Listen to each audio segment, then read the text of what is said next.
Welcome back to the Red Dice Diaries, and in this Matters of Fate video we're going to talk about aspect permission and justification.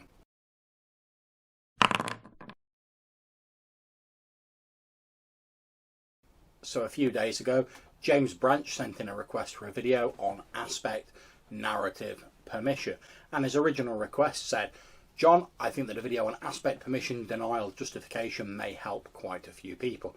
For example, if I have the aspect of behind a brick wall, some may think you could invoke it to get a defense bonus," which of course you can. But the more powerful application would be that it denies direct attacks, forcing an attacker to use indirect fire, for which it could be invoked, or it needs to be overcome somehow, firing a grenade at it, jumping over a wall, etc. I personally believe it's the most powerful feature of an aspect. Now, for this video, I'm going to assume that you already know what aspects are and the basics of how they work. If you don't, or you want to refresh yourself, you can do that either by cracking open your Fate rulebook, checking out the Fate system reference documents, which I'll put a link to down below, or watching the video I did earlier in this series about aspects, which you can click on there. Go ahead and have a look at whichever your poison is, and I'll wait a few moments. Okay, so are we all up to date? Brilliant. Let's crack on. Okay, so what do we mean by narrative permission, first of all? Well, one of the central tenets of Fate Core, Fate Accelerated, and every other Fate-based game that I have read is that aspects are always true. For example, if you have an aspect called Most Famous Swordsman in the Kingdom, then your character is the most famous swordsman in the kingdom. This is a type of narrative permission in and of itself, and it's one of the most powerful tools that the aspect mechanic gives to players. In some games, the entire weight of creating a game world rests on the shoulders of the GM. However, in Fate games, players are generally free to expand and add detail to the campaign world using the narrative permission given to them by aspects. Of course, if you stretch it too far, then the GM may ask you to just rein it in a little. For instance, if you're playing a fantasy swords and sorcery style game and you take laser gun wielding genius as your concept, then the GM might ask you to make some alterations. Alternatively, he might run with it and you could have a unique game as a result. Boiled down to its simplest, narrative permission is when some part of the setting or game description gives you the permission to take certain actions. We see this all the time in games without recourse to specific mechanics. For example, if the GM mentions that there is a door at the end of the corridor you're in, then the mere presence of the door gives you the narrative permission to open it, close it, perhaps lock it, and all manner of other actions associated with the door. So, how do aspects fit into all this? Well, as we've discussed already, aspects, in addition to allowing bonuses and rerolls via invokes and the accumulation of fate points via compels, they make statements about elements of the setting and the characters and locations within it. By helping to define the setting explicitly, they give players an idea of how they can interact with the setting without restricting this interaction. They also provide useful guidelines to a GM and players when certain actions are not really feasible. For example, there are often situations where a player or an NPC must roll to overcome an obstacle, and these can be represented via aspects. For example, if we're in the corridor mentioned earlier and the door has an aspect of blocked by fallen debris, then some sort of overcome roll would be necessary to move the debris and access the door.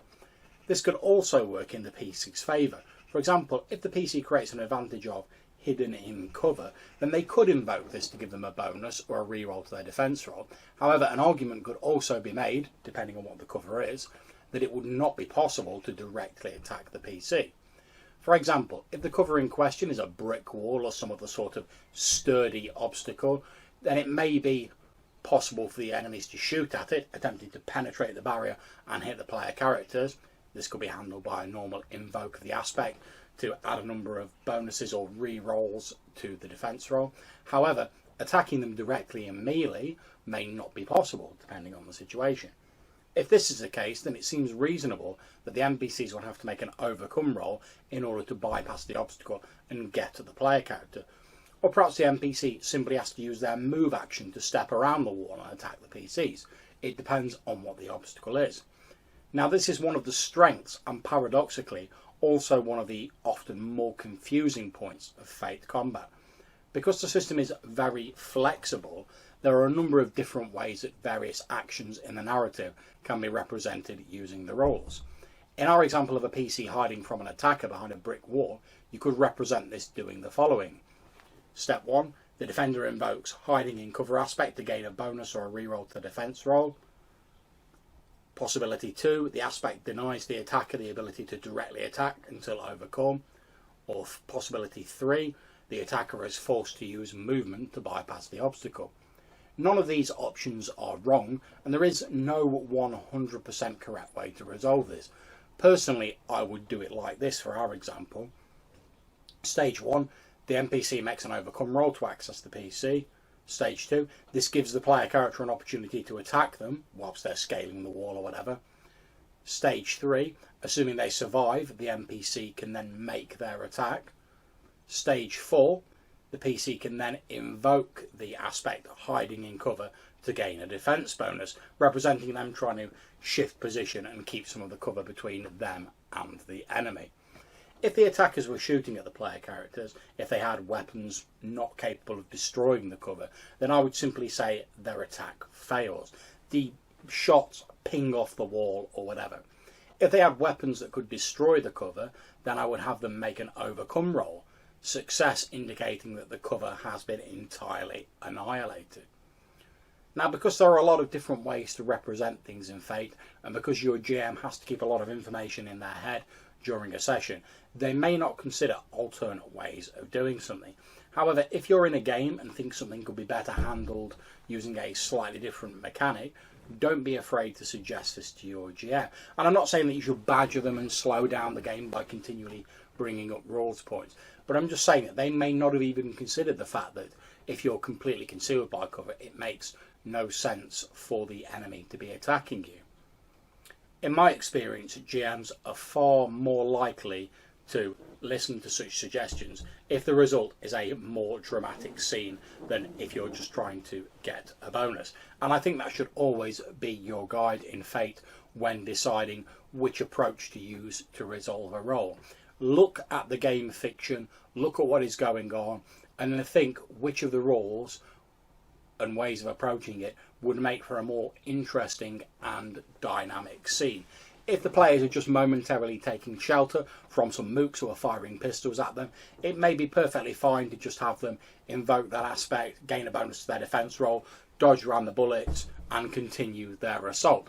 However, if it's more interesting to have one of their main antagonists trying to scale over the wall and get at them with its claws whilst they're trying to frantically fend it off, then you may want to look at having the NPC using an overcome roll.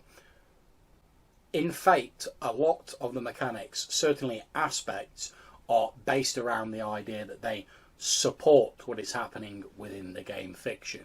So, first and foremost, whenever you're considering a method of approaching a role or what role system to use, as I say, look first at the game fiction, what is going on, what is going to make for a more interesting and entertaining scene, and let that be your guide to which mechanic to use. So I hope that's answered some of your questions and that you find that useful, James, and that anyone watching does as well. If you've enjoyed it, please feel free to give it a thumbs up. If not, give it a thumbs down. I hope if you have enjoyed it, you'll consider clicking on the red dice up there to subscribe to my channel. If you have any comments on this video, please put them in the comments box down below, or as always, hit me up in the Google Plus links. I really do enjoy reading what you write. So until I see you in the next video, take care and happy gaming wherever you are in the world.